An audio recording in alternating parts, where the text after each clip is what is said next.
सभी को जय मसीह की। पास्टर अमित डैनियल एक बार फिर से खुदा का कलाम लेकर आपके बीच में, और आज हम लोग मनन करेंगे एक गॉडली फैमिली, एक परमेश्वरीय परिवार के बारे में। और हम लोग पढ़ेंगे आज के कलाम में पहला तीमुथियुस उसका 3 अध्याय उसका 4 और 5 पद में इस प्रकार से लिखा है, अपने घर का अच्छा प्रबंधन करता हो और अपने बाल बच्चों को सारी गंभीरता से अधीन रखता हूँ। जब कोई अपने घर ही का प्रबंध करना ना जानता हो तो परमेश्वर की कलीसिया की रखवाली कैसे करेगा। हम इस पद पे भी मनन करेंगे। परमेश्वर के कलाम में एक बात साफ साफ लिखी हुई है, और वो ये है कि परिवार बहुत इम्पोर्टेंट है। अगर हम बैग में जाएं, उत्पत्ति की किताब में जाएं, तो हम वहाँ पाएंगे कलीसिया इम्पॉर्टेंट है और भी चीज़ें इम्पॉर्टेंट हैं, लेकिन परिवार सबसे ज़्यादा इम्पॉर्टेंट है। वचन को जब पढ़ते हैं तो कलीसिया से भी पहले परमेश्वर ने परिवार को बनाया। जब आदम और हवा की सृष्टि की और उनके बच्चे हुए, पहले परिवार बना, और उस परिवार से ही कलीसिया बनती है खुदा बाप की। तो परिवार को कैसा, एक मसीह परिवार को कैसा होना चाहिए, या एक परमेश्वरीय परिवार को कैसा होना चाहिए, इसी पे हम लोग थोड़ा लघु मनन करेंगे। अभी हमने पदों को पढ़ा, जैसा कि वचन में लिखा है, यदि कोई अपने घर का ही अच्छा प्रबंधन करना ना जानता हो और गंभीरता से अपने ही बच्चों को डिसिप्लिन करना ना जानता हो, वो परमेश्वर की कलीसिया की भी देखभाल नहीं कर पाएगा। ये विशेषता बात उन लोगों के लिए लिखी गई है जो खुदा की खिदमत करना चाहते हैं। ये तो बात की बात है, हम खिदमत करें या ना करें, लेकिन परिवार तो बहुत इम्पॉर्टेंट है। हम कैसे परिवार में डिसिप्लिन को मेंटेन कर सकते हैं, हम कैसे परिवार को एक साधारण परिवार से परमेश्वरीय परिवार में बदलते हुए देख सकते हैं। कई बार ऐसा होता है हम माँ बाप होने के नाते अपने घर का अच्छा प्रबंधन करते हैं। प्रबंधन का अर्थ क्या होता है? अपने परिवार के लिए संसाधन जुटाना। जैसे मान लीजिए परिवार में माँ बाप हैं, हमारा पत्नी है, बच्चे हैं, उनके लिए कपड़ों का इंतज़ाम करना, खाने का इंतज़ाम करना, रहने के लिए छत का इंतज़ाम करना, अच्छी शिक्षा को देना, पत्नी के लिए देखभाल करना, माँ बाप की देखभाल करना और उनके लिए संसाधन जुटाना। ये सब कुछ है, जितनी भी बातें हैं वो सब प्रबंधन के अंतर्गत आती हैं। और कई बार मेरे प्रिय ऐसा होता है कि हम सांसारिक तौर पर तो प्रबंध करने में बहुत अच्छे होते हैं, बहुत अच्छे होते हैं। हम अच्छी से अच्छी शिक्षा अपने बच्चों को देते हैं, हम अच्छे से अच्छा भोजन उन्हें खिलाते हैं, हम अच्छे से अच्छे संसाधन उनके लिए उपलब्ध कराते हैं, और जो भी ज़रूरत की चीज़ें होती हैं हम बहुत भली भांति से उनको उपलब्ध कराते हैं। लेकिन जब बात आती है तो फिज़िकल वर्ल्ड के लिए हम अच्छे प्रबंधक हो गए, लेकिन व्हाट अबाउट और स्पिरिचुअल थिंग्स, हमारे जो आत्मिक प्रबंधन है उसका क्या? कई बार ऐसा होता है कि सेवक लोग भी जो लंबे समय से सेवा कर रहे हैं, उनको कलीसिया की चिंता रहती, कलीसिया की चिंता रहती है। वो कलीसिया का तो प्रबंधन करते हैं, लेकिन अपने परिवार का जो माहौल है उसको गंभीरता से डिसिप्लिन नहीं कर पाते हैं। हो सकता है आपने अपने बच्चों को बहुत गंभीरता से डिसिप्लिन किया हो, समय पे उठना, समय पे सोना, समय पे स्कूल जाना, समय पे पढ़ाई करना, सारी चीज़ समय से चल रही हों, लेकिन परमेश्वरीय परिवार बनने के लिए हमें उनके आत्मिक पहलुओं पर भी ध्यान देना पड़ेगा। क्या जितनी गंभीरता से हम सांसारिक संसाधनों का प्रबंध करते हैं, उसी प्रकार से क्या उतनी ही गंभीरता से हम अपने परिवार का प्रबंधन करते हैं? क्या हम अपने घर में अपने बच्चों को एक आत्मिक माहौल देते हैं? अगर हम अपने बच्चों को आत्मिक माहौल नहीं देते हैं तो हमारे बच्चे संसार में तो अच्छे हो पाएंगे, लेकिन वो परमेश्वर के बच्चे कभी नहीं कहला पाएंगे। या हमारा परिवार एक बहुत अच्छा परिवार तो कहलाएगा, लेकिन परमेश्वर का परिवार कभी नहीं कहलाएगा। परमेश्वर का परिवार तभी कहलाएगा जब हम आत्मिक प्रबंधन भी अच्छा करेंगे, क्योंकि परमेश्वर तो आत्मा है और हम आत्मिक लोग हैं, इसलिए हमें आत्मिक प्रबंध की ओर भी ध्यान देना है। हम कैसे कर सकते हैं इस काम को? वचन में लिखा है, बच्चों को शिक्षा उसी मार्ग की दे जिसको उनको जीवन भर पालन करना है, जिस मार्ग पर उन्हें जीवन भर चलना है। हम सब बातों में अपने बच्चों को बढ़ाएं, लेकिन शुरुआत से ही बच्चों को प्रभु में ना बढ़ाएं तो आने वाले समय में एक दिन वो परमेश्वर से दूर हो जाएंगे। बहुत इम्पॉर्टेंट है चर्च जाना, बहुत इम्पॉर्टेंट है, लेकिन उससे भी इम्पॉर्टेंट है, चर्च तो हम एक दिन जाते हैं या कलीसिया में हम एक दिन जाते हैं, लेकिन 6 दिन हम अपने घरों में रहते हैं। और उस 6 दिनों में अपने बच्चों को एक अच्छा माहौल देना एक पिता की जिम्मेदारी है। और कैसे हम इस माहौल को दे सकते हैं? एक छोटी सी क्वाइट टाइम, या हम कह सकते हैं एक छोटा सा मनन का समय या एक छोटा सा आराधना का समय हमें घर में भी रखना चाहिए, जिसमें हम अपने बच्चों के साथ बैठ के प्रार्थना करें, अपने बच्चों के साथ बैठ के गीत गाएं, अपने बच्चों के साथ हम प्रेयर रिक्वेस्ट शेयर करें, जिससे हमारे बच्चे एक आत्मिक सांचे में ढलने पाएँ। मुझे याद है, जो हम बचपन में चीज़ों को सिखाते हैं उसका बड़ा महत्व होता है। मैं याद करता हूँ अपने बचपन को, जब मैं चर्च में जाता था, संडे स्कूल में जाता था, वहाँ टीचर्स लोग थी, वो हमें सिखाती थी, और वो इस प्रकार से सिखाती थी कि खबरदार छोटी आँख क्या देखती, जो तुम देख रहे हो तुम्हारा पिता आसमान से देख रहा है। खबरदार तुम्हारे छोटे पैर कहाँ जा रहे हैं, क्योंकि तुम्हारा आत्मिक पिता देख रहा है। खबरदार तुम्हारे छोटे हाथ क्या कर रहे हैं, क्योंकि तुम्हारा आत्मिक पिता देख रहा है कि तुम क्या कर रहे हो। तो वो सब बातें जो हैं आज भी मेरे दिल में हैं, जो बचपन में मैंने सीखी थी, और इन बातों ने मेरे चरित्र को बनाया, और इन बातों ने मुझे खुदा में खड़ा किया। आज मैं खुदा की सेवा कर रहा हूँ, लेकिन वो बातें जो बचपन में मैंने सीखी थी वो आज भी मेरे जीवन में बड़ी मायने रखती हैं, क्योंकि उन बातों ने मेरे चरित्र को बनाया है और खुदा के लिए रखा है। सो वैसे जब मैं और आप अपने घर में एक अच्छा माहौल देंगे, शुरुआत में हो सकता है बच्चे ना बैठें, उनको पसंद ना हो। कई बार मैंने तो ऐसा देखा है कि पास्टर लोग कलीसिया में बहुत अच्छे होते हैं। बहुत अच्छी बात है मेरे भाई, आप और मैं सेवा कर रहे हैं, खुदा ने मुझे और आपको बुलाया इस काम के लिए। हम कलीसिया के प्रति तो बड़े गंभीर होते हैं, लेकिन अपने परिवार को लेकर हम लापरवाह हो जाते हैं। हम अपने घर में आराधना नहीं करते अपने बच्चों के साथ, उन्हें आत्मिक माहौल नहीं देते। हमारे बच्चे प्रार्थना दुआ में आँख बंद नहीं करते हैं। कई बार ऐसा हुआ है, पास्टर लोग को लज्जित होना पड़ा, क्योंकि लोग बोलते थे, अरे पास्टर जी आपका बच्चा तो दुआ में आँख बंद नहीं करता है, क्योंकि हमने घर में उन्हें नहीं सिखाया, हमने गंभीरता नहीं बताई। हो सकता शुरुआत में मुश्किल हो, ना बैठें, सही से प्रार्थना ना करें या आँख बंद ना करें, लेकिन एक समय आएगा धीरे धीरे जब डेली आप इस काम को करेंगे तो गंभीर हो जाएंगे। वो प्रार्थना भी करेंगे, वो वचन भी पढ़ेंगे, और वो बहुत अच्छे से प्रभु की बातों को जीवन में सीखने पाएंगे, जिससे उनके चरित्र का निर्माण होगा। हम अपने परिवार में, मैं अपने परिवार में क्या करता हूँ, अपने बच्चों को एक अच्छा माहौल देने के लिए हम रोज़ प्रार्थना में बैठते हैं पति पत्नी, और हम तो प्रभु भोज भी तोड़ते उन्हें बताते हैं कि देखो यीशु ने हमारे लिए क्या किया। अभी से हम उनको सिखा रहे हैं गंभीरता के यीशु के बलिदान की, और हम विश्वास करते हैं ये ही बातें उनके चरित्र को बनाएंगी, और आने वाले समय में वो एक अच्छे खुदा के खादिम या खादिमा भी बन सकते हैं, जो भी हो खुदा से जहाँ भी रहेंगे खुदा से जुड़े रहेंगे। ये उनसे उनके चरित्र, ये बातें उनके चरित्र का निर्माण करेंगी। हमें भविष्य नहीं पता, लेकिन तब तक हम एक परमेश्वरीय परिवार नहीं हो सकते हैं जब तक कि रोज़ हमारे घरों में आराधना ना हो। और एक मुखिया होने के नाते एक पति की जिम्मेदारी होती है।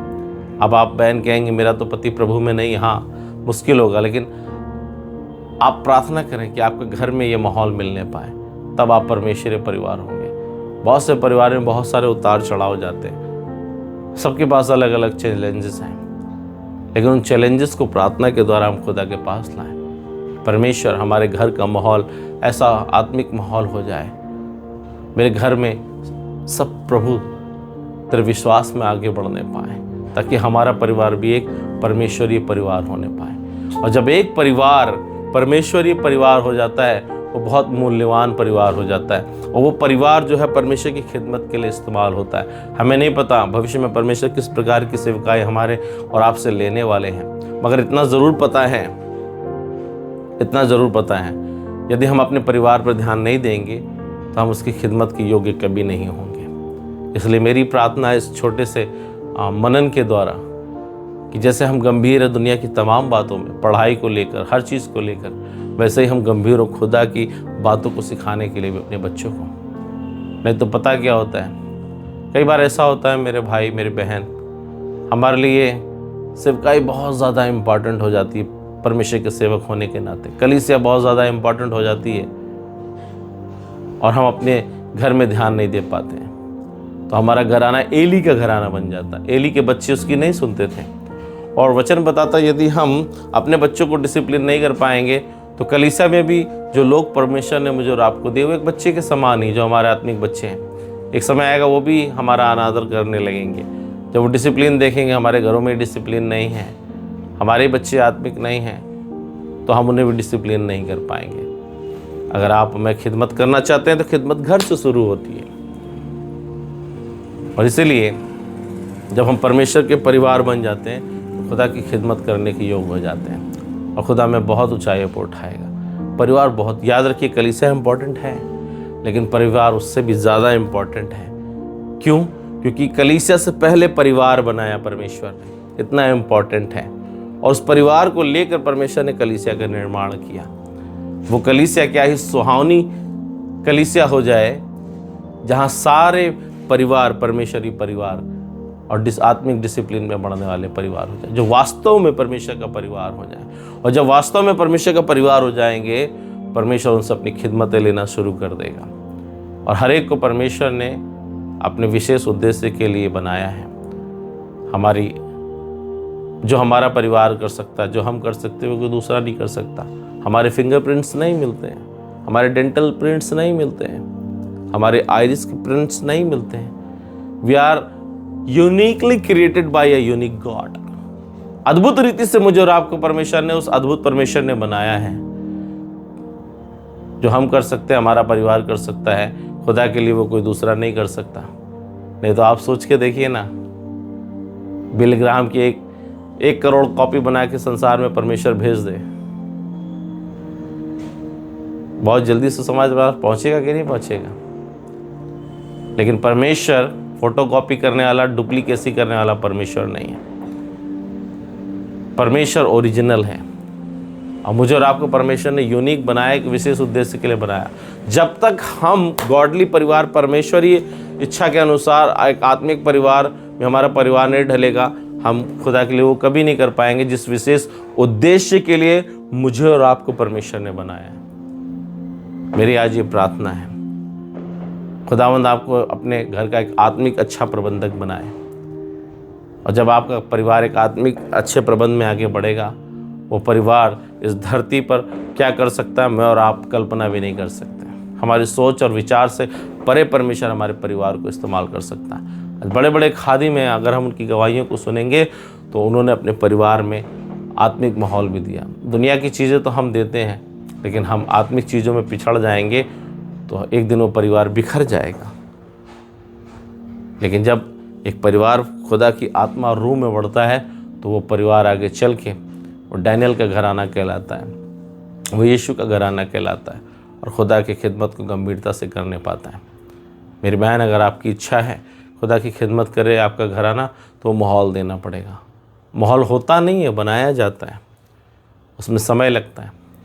और आप चाहते हैं आपका परिवार परमेश्वरी परिवार बने, तो उसके लिए एक माहौल घर में क्रिएट करना पड़ेगा। सिर्फ संडे की एक आराधना से चीज़ें नहीं बदलेंगी। जब तक मेरा आपका घर भी खुदा की इबादत का घर ना बन जाए, जब तक हम पति पत्नी और हमारे बच्चे एक टेबल पे या एक मैनर में बैठ के खुदा की आराधना घर में ना करें, तब तक हम कभी भी परमेश्वरीय परिवार कहलाने की योग्य नहीं हैं। जब हम अच्छे प्रबंधक बन जाएंगे आत्मिक रीति से, हमारा परिवार एक परमेश्वरीय परिवार बन जाएगा। हाँ, चैलेंजेस होंगे, चीज़ें तुरंत नहीं हो जाएंगी, समय लग सकता है, लेकिन आपके प्रयास और आपकी प्रार्थना से एक दिन ज़रूर आपका परिवार परमेश्वरीय परिवार बन पाएगा और आप खुदा की खिदमत में आगे बढ़ने पाएंगे। खुदा आपको इस कलाम के द्वारा आशीष दे। मैं आपके लिए प्रार्थना करता हूँ। प्यारे खुदावन, हम आपके हृदय से आभारी हैं।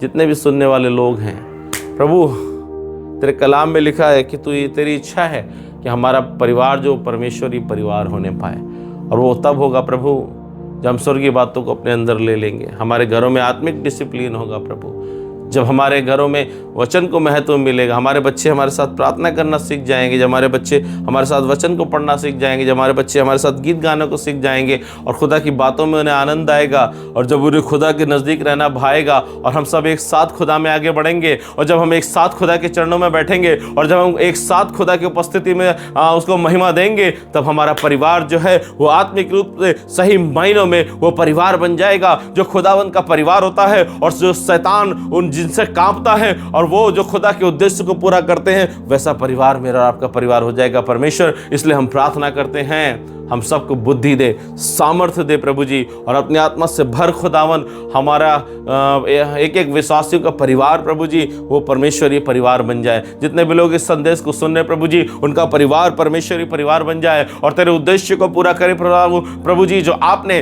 हम सबके जीवन के लिए रखा है खुदावन। तेरा आत्मा छू ले खुदावन, अगुवाई कर खुदावन। घर के मुखियाओं की, हमारी बहनों की चैलेंजेस के साथ प्रभु जी जीवन में आगे बढ़ने के लिए खुदावन, और हमारे बच्चों में प्रभु हमारे अंदर परमेश्वर की रुचि पैदा करने के लिए, खुदावन के प्रति प्रेम पैदा करने के लिए पवित्र आत्मा तो सहायता कर देना प्रभु। हम सिर्फ नाम के खुदा के परिवार न कहलाएं, बल्कि पिता परमेश्वर वास्तव में एक आत्मिक परिवार में तब्दील हो जाएं तेरी आत्मा की अगुवाई में खुदावन, ताकि दुष्ट के गढ़ों को ढाकर खुदावन तेरे राज्य को इस धरती पर ब्लेस करने वाले हो जाएं खुदावन, बढ़ाने वाले हो जाएं खुदावन। पवित्र आत्मा हर एक को छू लेना प्रभु। हर एक के पास अलग अलग चैलेंजेस हैं प्रभु, लेकिन पवित्र आत्मा आप काफ़ी हैं उन चैलेंजेस में लोगों को विजयी दिलाने के लिए। हर एक भाई, हर एक बहन जो संदेश को सुन रहा है खुदावन, हर एक सेवक, हर एक खादम और खादिमा जो इनकलाब को सुन रही खुदावन, तो अपनी सामर्थ्य दे प्रभु, आत्मा की अगुवाई में आग से भर की प्रभु। सबसे अधिक वो अपने घर की चिंता करके आगे बढ़े, कलीसिया अपने आप दुरुस्त हो जाएगी खुदावन, परिवार अपने आप दुरुस्त हो जाएंगे खुदावन, खिदमत अपने आप दुरुस्त हो जाएगी, और जो अभी तक नहीं हुआ प्रभु 10 सालों में वो अब होगा खुदावन, क्योंकि तेरी हृदय की इच्छा ये है कि हर एक मसीह परिवार एक आत्मिक वास्तविक मसीह परिवार बन जाए खुदावन। इसलिए प्रभु जी तो हर एक घर में प्रभु जी अच्छे प्रबंधकों को खड़ा कर खुदावन, जो आत्मा के प्रबंधों को बहुत अच्छे से करना जानते हो और तेरी खिदमत में आगे बढ़ाने वाले हो। हम सारा आदर महिमा आपको देते हैं। धन्यवाद हमारी प्रार्थनाओं को सुनने के लिए, हमारे परिवारों को मसीह परिवार बनाने के लिए। सारा आदर महिमा गौरव मान जलाल आपको देते हैं। इस प्रार्थना को प्रभु यीशु के नाम से मांगते हैं। आमीन आमीन आमीन।